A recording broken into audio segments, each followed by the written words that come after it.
Olá, meus queridos irmãos e irmãs, nós estamos aqui mais uma vez para partilharmos a palavra de Deus deste domingo, onde celebramos a solenidade de dois apóstolos importantes que fizeram história junto com Jesus, que são os apóstolos Pedro e Paulo.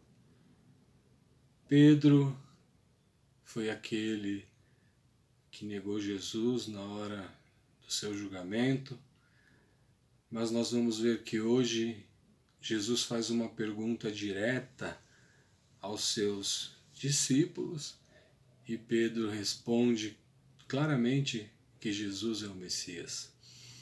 Então ele se redime daquilo que vai acontecer mais à frente.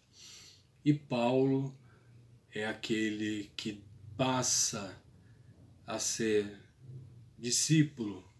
Ele era perseguidor dos cristãos e após um encontro pessoal com Jesus, Paulo não conviveu com Jesus, nós sabemos disso, e após esse encontro pessoal com Jesus, ele se torna discípulo.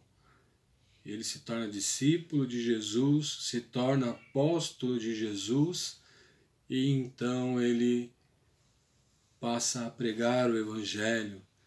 Paulo passa a ser um verdadeiro discípulo, onde funda diversas comunidades. Então ele tem a sua grande importância para o cristianismo nesse ponto. Ele funda diversas comunidades e que é o que deixa para nós. Então hoje nós vamos trabalhar a primeira leitura dos Atos dos Apóstolos, capítulo 12, versículos de 1 a 11. A segunda leitura é a 2 Timóteo, capítulo 4, versículos de 6 a 8, e o 17 e o 18. E o evangelho ao qual nós vamos ler é Mateus 16, 13 a 19. O Senhor esteja convosco, Ele está no meio de nós. Proclamação do Evangelho de Jesus Cristo segundo Mateus. Glória a vós, Senhor. Jesus foi à região de Cesareia de Filipe e ali perguntou aos discípulos: quem dizem as pessoas ser o Filho do Homem? Eles responderam: alguns dizem que é João Batista, outros que é Elias, outros ainda Jeremias ou algum dos profetas. E vós? Retornou Jesus. Quem dizem que eu sou? Simão Pedro respondeu: tu és o Cristo, o Filho do Deus vivo. Jesus declarou: feliz és tu, Simão, filho de Jonas, porque não foi a carne e o sangue que te revelou isso, mas o meu Pai que está no céu. Por isso eu te digo, tu és Pedro, e sobre esta pedra edificarei a minha igreja, e as forças do inferno não prevalecerão, não poderão vencê-la. Eu te darei as chaves do reino dos céus. Tudo o que ligares na terra será ligado no céu, e tudo que desligares na terra será desligado nos céus. Palavra da salvação. Glória a vós, Senhor. Amados irmãos e irmãs, nessa primeira leitura, nesse evangelho que nós ouvimos, muitos historiadores dizem que aqui, quando Jesus diz a Pedro, quando Jesus entrega a Pedro as chaves do céu, e dizendo tudo que ligares na terra será ligado no céu, nesse momento está sendo fundada a nossa Igreja Católica. Esse é o fundamento, esse é a parte bíblica que nos mostra a fundação da Igreja Católica. Então, quando alguém perguntar aonde está na Bíblia que a Igreja Católica foi fundada por Jesus, a gente pode dar como exemplo essa leitura. Alguns dizem, outros historiadores dizem que foi no momento de Pentecostes, outros dizem que foi na cruz que foi fundada a Igreja Católica, mas enfim, há uma grande parte de historiadores, de exegetas, de teólogos que dizem que foi justamente nessa parte. Jesus, ele leva, nesse evangelho que nós vemos, Jesus leva seus discípulos para a região de Cesareia. É uma região mais afastada, é uma região da periferia, e ainda havia muita confusão sobre quem era Jesus, porque muitos esperavam um Messias diferente de Jesus, não esperavam um Messias como Jesus. Alguns esperavam o Messias que viessem com espadas na mão, que viessem com uma legião de guardas. Por isso que Jesus faz essa pergunta. Porque Jesus, nesse momento, ele ainda é como nós. Jesus ainda era como nós, feito de carne e osso. Jesus ainda era humano. Então havia esta confusão. Havia estas dúvidas de quem era Jesus. Por isso, várias respostas, né? Jeremias, Elias, João Batista. Então Jesus se afasta com seus discípulos e faz essa pergunta: quem dizem que eu sou? Mas o mais importante é que ele queria ouvir dos seus discípulos se eles já estavam cientes de quem era Jesus. E Jesus pergunta para eles, e recebe a resposta que ele queria ouvir de Pedro. Pedro significa pedra. Quando ele diz, tu és Pedro, então Pedro é a pedra fundamental da construção da Igreja de Jesus. Pedro é aquele onde Jesus vai fundar a sua Igreja. Nele, Jesus coloca a fundação da Igreja. E depois, durante a história, nós vamos ver que Pedro sai em missão, que ele aceita essa missão, e junto com Paulo, ele funda diversas comunidades. Ele sai em missão. Portanto, ao reconhecer Jesus como Filho de Deus, ele está reconhecendo e aceitando a missão que Cristo deixa para ele. Ele aceita que dali para frente, após a partida de Jesus, serão deles, dos discípulos, a missão. E com isso ele se torna, entre os 12, um dos discípulos mais importantes de Jesus. Partindo para a primeira leitura dos Atos dos Apóstolos, Herodes havia prendido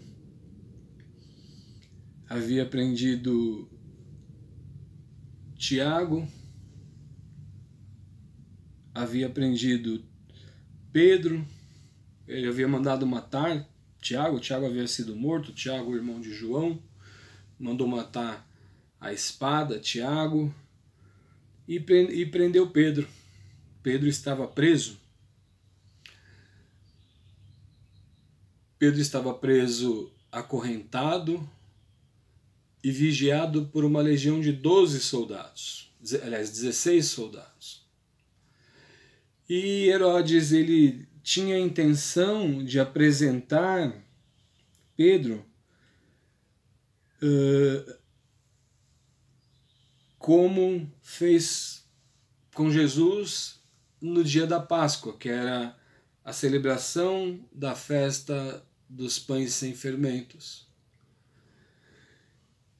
Então, Pedro, ele estava mantido na prisão. E enquanto Pedro estava mantido na prisão, a igreja rezava por ele. A igreja rezava para que ele fosse libertado, porque ele seria apresentado, e certamente como Tiago, iria ser morto. E durante a noite, um anjo aparece a Pedro, as correntes se soltam, o anjo diz para ele se vestir e seguir. E conforme ele ia seguindo o anjo, os soldados caíam em sono, e eles iam conseguindo passar por cada legião de soldados que estavam guardando ele. Quando eles passaram pela última legião de soldados, as portas se abriram, chegando na rua, o anjo desapareceu. Então Pedro caiu em si e disse: agora sei de fato que o Senhor enviou o seu anjo para me livrar do poder de Herodes e de tudo que o povo judeu esperava. Ou seja, a oração da igreja e a fé de Pedro fez com que ele fosse libertado. Era para ele ter sido morto, como Tiago foi, mas a oração da igreja, a sua fé, fez com que ele passasse livremente pelos soldados, e os soldados nem viram, nem perceberam. No outro dia, somente, quando os soldados acordaram, ele já não estava mais lá. A nossa fé e a nossa oração, elas nos levam aonde nós quisermos chegar. A nossa fé e a nossa oração, vou repetir, a nossa fé e a nossa oração podem nos levar, meus irmãos, aonde nós quisermos chegar. A gente tem que ter fé nessa vida, a gente tem que rezar. A gente muitas vezes passa por determinados tipos de problemas, mas a gente esquece de rezar. A gente esquece. Ou só reza quando está com problema. Ou só lembra de rezar, só lembra de Deus quando a gente precisa. Olha o que nos diz a segunda leitura da 2 Timóteo. A 2 Timóteo é o testamento de Paulo. Ele também está preso, martírio, né, de Paulo, ele está preso ao seu testamento. E ele começa a fazer uma recapitulação da sua vida. E a leitura começa dizendo assim: quanto a mim, já estou sendo oferecido em sacrifício, pois chegou o tempo da minha partida. Ele não está se lamentando, porque ele começa a lembrar de todas aquelas coisas boas que ele fez depois da sua conversão. Ele enfrentou os poderosos, ele fundou comunidades, ele ajudou povos, ele enfrentou desafios, tudo em nome de Jesus. Tudo aquilo que ele fazia antes enquanto ele era Saulo, ele fez em dobro depois que ele virou Paulo. Então ele está no fim da vida e ele não reclama. Nessa parte tem uma das frases que eu acho mais linda da Bíblia. Quando ele diz assim: combati o bom combate, terminei a corrida, guardei a fé. Eu acho isso lindo, eu acho isso de uma profundidade, até que eu vou deixar isso escrito, que quando eu morrer eu quero colocar isso na minha lápide. Não sei se vou conseguir realizar tudo aquilo que eu pretendo nessa vida ainda, mas eu busco combater o bom combate. Eu busco me colocar cada dia mais a serviço de Deus. E Paulo diz isso, eu acho isso assim de uma profundidade tremenda. Essa frase de Paulo é de um incentivo para a nossa caminhada de cristão enorme. Imagina nós chegarmos ao fim da vida e podermos dizer: combati o bom combate, terminei a corrida, guardei a fé. Imagina nós no final da vida podemos olhar para trás, olharmos tudo aquilo que nós realizamos e dizer isso. Combati o bom combate, terminei a corrida, guardei a fé. Ele continua dizendo: desde agora está reservado a mim a coroa da justiça que o Senhor, o justo juiz, me dará naquele dia. Não somente a mim, mas a todos os que tiverem esperado com amor a sua manifestação. Mas o Senhor veio em meu auxílio e me deu forças. Olha que profundidade isso. Alguém no fim da vida, relembrando tudo aquilo que ele fez, chegar a esta conclusão. Hoje, nós não temos que enfrentar os mesmos desafios que Paulo enfrentou. A gente não precisa, a gente não tem os contra. Nós temos sim alguns que são contra os cristãos, claro, mas não no nível de Paulo. A nossa batalha é contra nós mesmos. A nossa batalha diária é contra nós mesmos, porque a gente esquece da nossa fé, a gente não alimenta a nossa fé, a gente diz que tem fé, mas na primeira barreira a gente esquece. A nossa batalha diária é contra nós mesmos. Se a gente tem problema, é porque a gente não alimenta a nossa fé, a gente não alimenta o nosso cérebro. Porque o nosso cérebro ele é uma máquina. Se a gente tem fé e dizer de manhã: hoje eu vou vencer, porque eu tenho fé, eu acredito que Jesus está do meu lado, por pior que seja, a gente consegue. Se eu quero melhorar o meu trabalho, o que eu tenho que fazer? Eu tenho que estudar mais, eu tenho que conhecer mais o meu trabalho, eu tenho que conhecer os caminhos que eu tenho, onde eu tenho que chegar para conseguir uma promoção. Se eu quero melhorar como cristão, o que eu preciso fazer? Conhecer a Bíblia, conhecer os ensinamentos de Jesus. Se eu tenho que melhorar como ser humano, o que eu preciso fazer? A palavra de Deus nos ensina. Então, se eu quero mudar de vida, não é o outro que vai fazer, não é o que eu estou dizendo para vocês, não sou eu que vou mudar a sua vida. É você. Pedro e Paulo são dois exemplos disso. Eles mudaram. Eles mudaram. Paulo perseguia cristãos, depois morreu por eles. Caríssimos irmãos e irmãs, essa transformação